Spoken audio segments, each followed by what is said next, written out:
I'm sure I was born in the temple. Recently, certain people have suggested that I wasn't. I should be inclined to believe them after everything that's happened. But if I wasn't born in the temple, well, I don't like to think the alternatives. Hello, Reddit. I wish I could introduce myself, but I have no name. I spent my childhood, my formative years, nearly my entire life in a cult. It's left me with countless scars, physical and mental, and now I think it's time for me to tell my story. I've been trying to get my story out for a while now, but for some reason, I always run into blocks. Transcriptions of mine were misplaced, my caregivers would accidentally cancel my meetings with journalists, things like that, you know? So, I've decided that there will be no middleman, just my thoughts and this computer. Let's see, where to start. Much of my childhood is foggy, you know? I remember the temple, of course. It was a building I called home for 19 years. You could spend hours wandering around the complex's series of long, metal corridors and tunnels, with each wall draped in red cloth and covered in seals and symbols we were taught to respect. My main caregiver, back then, was called Demiurge. From what I knew, Demiurge was my father. I should say he was the father of all in the temple, in one way or another. I never knew my mother. In fact, I didn't see a woman until just 1 year ago. You see, Demiurge was our teacher as well. We'd spend time meditating 7 hours a day usually, and when we were in the classroom we would study symbology alone. Now Demiurge taught us that there was once an old world, a world where man could walk freely. There was grass and water and animals as well as hatred and war and death. The old world came to an end though, but we were the surviving pocket. With our work, we could one day purge the plains of the demons that now inhabit it. Until then, we kept to the walls of the temple, and the sanctuary that came with it. Demiurge was a much smaller man than he acted, looking back at it. I suppose he would have been in his late 50s, maybe early 60s. He had a chronic overbite of necrotic teeth and stunk of urine. But it never bothered me that much. I suppose I was just, used to it. He wore a red and black robe, which set him aside from the rest of his children, who only wore white. Demiurge was such a paternal figure for me. He was there at every stage of my development, from my first words to my eventual branding. Now I should say other than him, there were only ever 2 other seniors present to rear the flock. The first was Salmon, who I never saw personally. I don't think any of the others did either.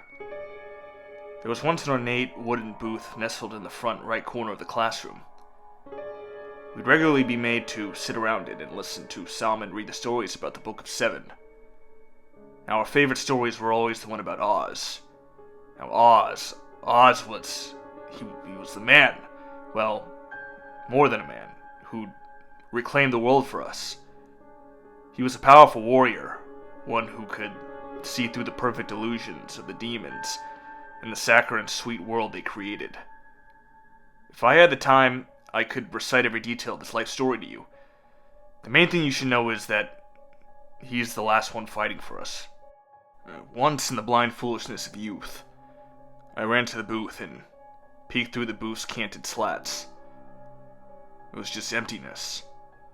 Just a tape recorder playing, its wires trailing into a hole in the floor. And when I told Demiurge, he branded my tongue with a silver needle. "Now, you'll speak only truth." I vividly remember him repeating as he completed the ritual in his private chambers. For weeks I tasted only blood and burnt meat. I suppose you could say that Oz is our Jesus figure, if you want a Christian comparison, as so many of the people who first questioned me did. Aside from the symbols, the primary subject we studied was his life and his teachings. We were told that we'd one day join him, and it would be a great honor. The greatest honor, in fact. Only the branded few could, though. I think I mentioned it before, but while I'm here, allow me to explain further. You see, when each of the children reached 14, we would get the mark of a receptacle. With an iron metal rod bearing the symbol, we would be held in open flame, and with the rest of the flock watching, be seared into our skin, just above where your liver is. Apparently, they would wait until we reached 14 to test our commitment, our belief. Not that I'd ever heard of someone being rejected, though. I should also mention, much of our day-to-day involved meditation, often just by our cots or in the classroom. But on the special days marked by Oz, we'd spend hours in the meditation chambers. And the meditation chambers were dimly lit, airless, tombs where we knelt on grated floors until our knees split like overripe fruit. The vents above pumped in a sweet, choking smoke that made the red tapestries ripple like living flesh. Some of the younger children wept silently, tears cutting through the grime on their cheeks. But discipline was absolute. I remember Caleb, or it was Jonah? You must forgive me, my memory's a little hazy these days. Anyway, I remember a student collapsing during the third hour, his forehead striking metal with a wet crack. Demiurge didn't pause to chant. By the time the boy woke, his left pupil had bloomed scarlet from a burst vessel. Ah, a gift from Oz. I remember Demiurge whispering to the boy, pressing his thumb into the ruined eye. Now, you'll see clearer. By the age of 16, I was an adept symbologist. I knew everything from all of the major old world cultures. Norse, Celtic, Choctaw, and Hmong. They'd been drummed into me like a nursery rhyme, if you will. And most of the older children now spent their days practicing drawing these sigils, until we reached perfect accuracy. I was always a leading student, and I don't mind admitting it, and so I was one of the first taken to see the seer. He was the third parent, and wasn't hidden from us for years. On the day of my 16th birthday, the day I became a man, Demiurge led me with a smile to a large industrial door in the east wing of the temple. Usually kept behind a thick curtain, I'd only been gifted glimpses of it until then. I felt so proud as he pulled back the red cloth hanging from a crescent frame and ushered me in. I stood behind him beaming as he took a key hanging from a leather cord around his neck and fumbled it into the lock. It opened with a dull grind, and behind it was another small room, concrete and barely larger than a closet. Demiurge watched me walk inside and close the door behind me. I can remember he put a hand on my shoulder, but I can't remember what he said to me. It was so clouded by the shock of what I saw next.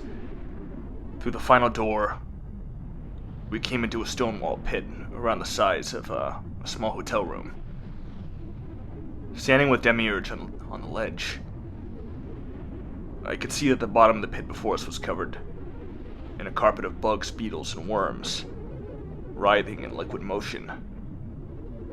Lying among them was a man, the seer.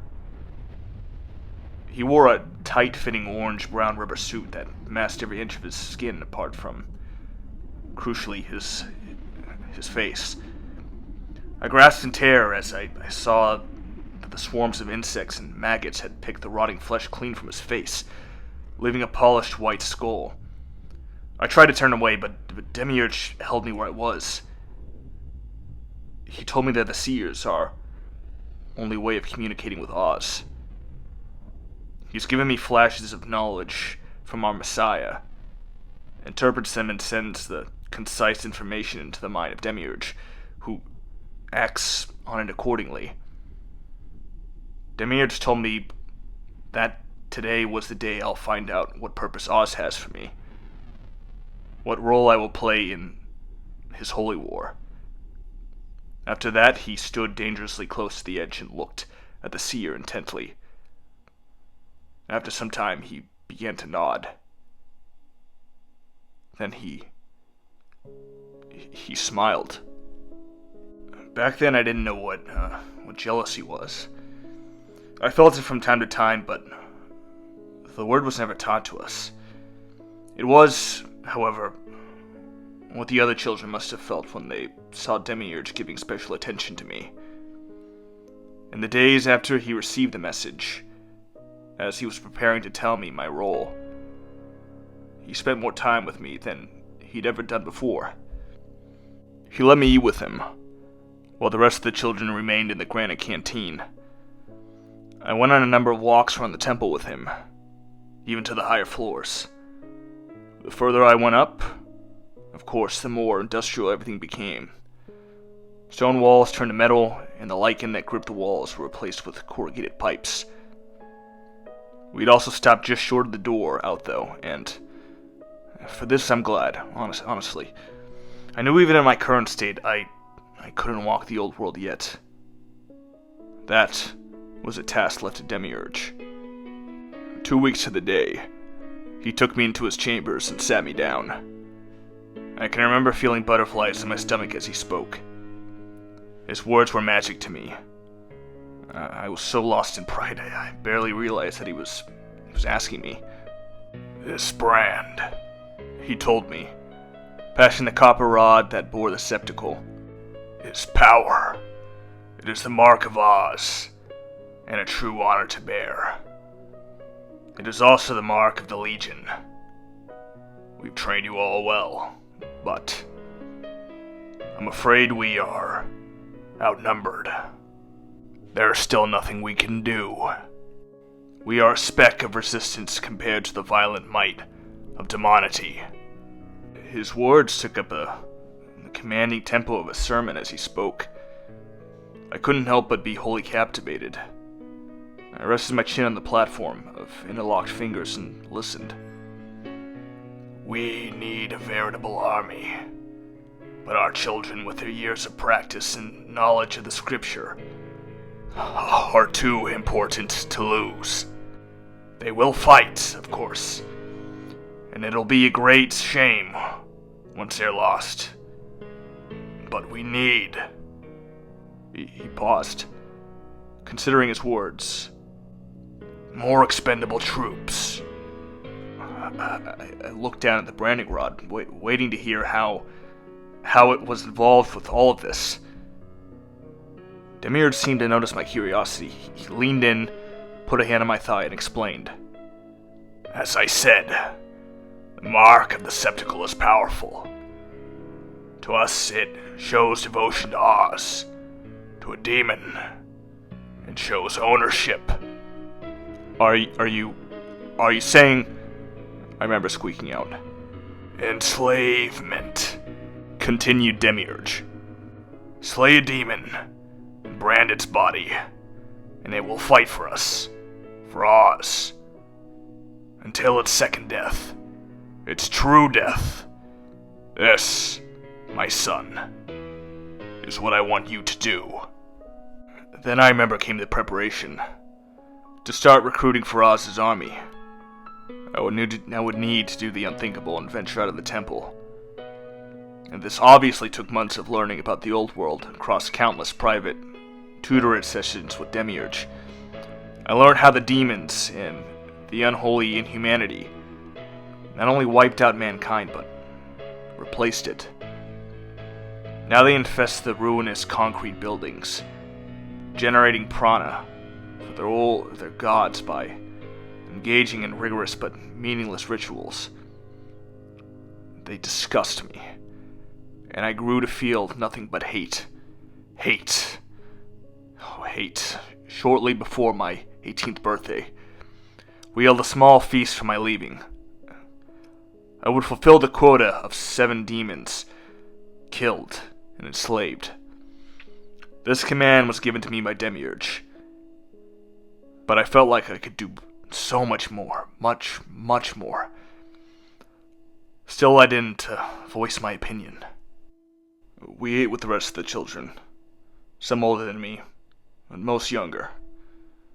Demiurge gave a heartfelt speech of the importance of my leaving. There was drink, good food, and laughter. It is now, while I'm writing this down, that I just realized I can't remember any of the other children. I can't picture their faces, nor think of their names. The more I try to do so, the more the burning headache in my brain grows. I mean, these are the people I grew up around, spent my life with, but try as I might, I can't remember them. They're ghosts to me. There was one boy who carved symbols into his thighs with stolen wire. He showed me once in the washroom. It remained one of the only interactions still somewhat clear in my mind. Shortly after the feast, Demiurge called me to his side and told me that it was time. We walked to the upper floors of the temple, as I talked giddily about my coming mission. As we came into the now familiar industrial landscape, Demiurge patted me on the back and handed me a new robe. I stopped and took it with love in my eyes. It was pure black, ideal for staying hidden. Demiurge explained, but the inside was covered with intricate, interconnected white symbols. I stripped in there and put on my new uniform. It fit perfectly. Demiurge smiled and handed me the equipment that I needed. The branding iron, of course, as well as the dagger. The slightly curved blade was clean to reflectiveness, and drawn along it were a series of sigils. Similar icons were carved into the red maple wood handle. Grasping it in my palm, it felt like power. I took both and swanned in adoration forward with Demiurge. He was taking me where I'd never been before. The corridor ended in a small, rusted ladder. He climbed up, opened a small hatch above him, and crawled out into darkness. Beckoning for me, I did the same. We stood for a moment in darkness, my breath carrying a tiny echo. Demiurge closed the hatch, took my wrist, and led me. With a metallic creak, I was bathed in light. I walked from the newly opened large square door into a cavernous room. Turning, I saw that what we'd been in was something I'd find out later was a shipping container. The room had a few more of them scattered around, as well as countless wooden crates and boxes. Demiurge carried on to a small door in the far corner. He opened it. We walked down it for the first time. I finally saw the old world. It was beautiful. The sun felt like a mother's touch on my cheek. The grass smelled like bliss. I turned around as I heard the warehouse door shut and lock. Demiurge had left me. Little did I know at the time, I would never see him again. I admit,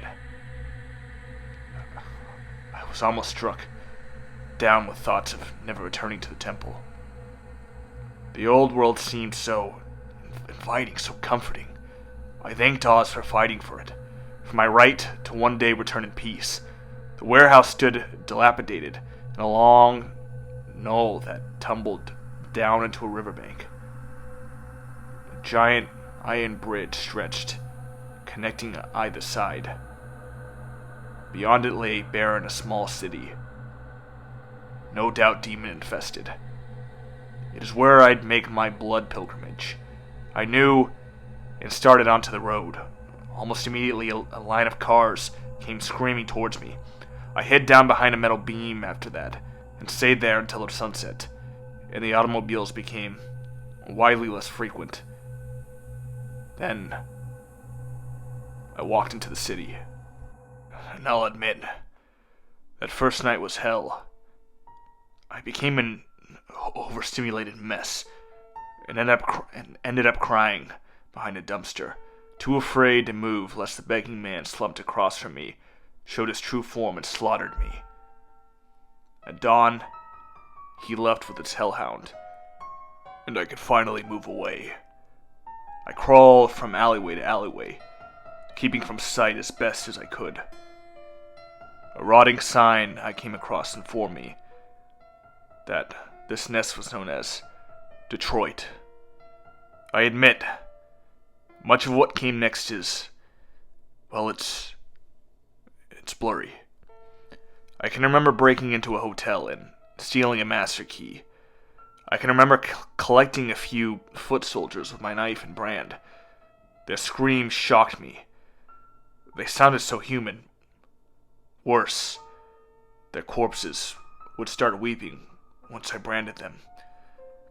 After that, I find things became a little foggy. I know sometime hence, while I was sleeping under a bench in a nearby park, a series of cars and vans pulled up around me. The light was blinding, the sirens were deafening, and I was taken away. After that, I could. Well, I don't have time to bore you with the details. I'm currently in a security guard's booth, tapping away at his computer. His blood has nearly reached the door, and will soon start to pour beneath the gap and out onto the halls. I know that this is when I will run out of time. I barely have enough left to give you the warning. Please, listen to me. For years, this is the story my carers gave me. The doctors all repeated it to me, and if any humans end up reading this, they will undoubtedly use a justification with you. According to them, I am 38 years old. I grew up in a well-off middle-class family near Ann Arbor. I did great in school and used to work as a freelance web designer. Sometime in 2018, my mother called around my house, shortly before my birthday. She found me unconscious on my bedroom floor, with a cloaked man standing over me. He fled through a window and into the woods I lived amongst. My mother called 911, and they took me in for treatment. I had a lethal dose of dimethyltryptamine in me, otherwise commonly known as DMT, as well as a small cocktail of other drugs. Worse was a third-degree burn on my lower abdomen, inflicted by a piece of white-hot metal in the shape of a receptacle. The following night, I disappeared from my hospital bed. I was found a week later dressed in torn rags and bin bags, cowering under a park bench. I was arrested in connection to a stabbing attack in a hotel. The insanity plea came naturally.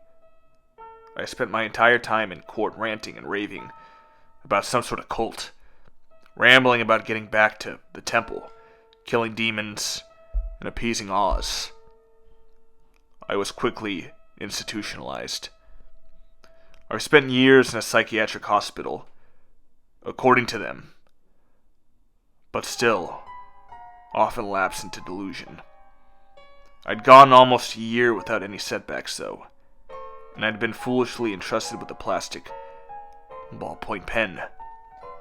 It was for a journal, but I'd managed to smuggle it back to my cell and scrawl the needed symbols across every inch of the walls.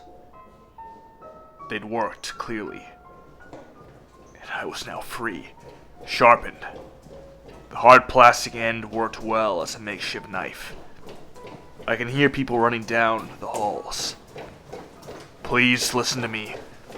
Oz Get on the fucking is the only one who will fight for you. Let him.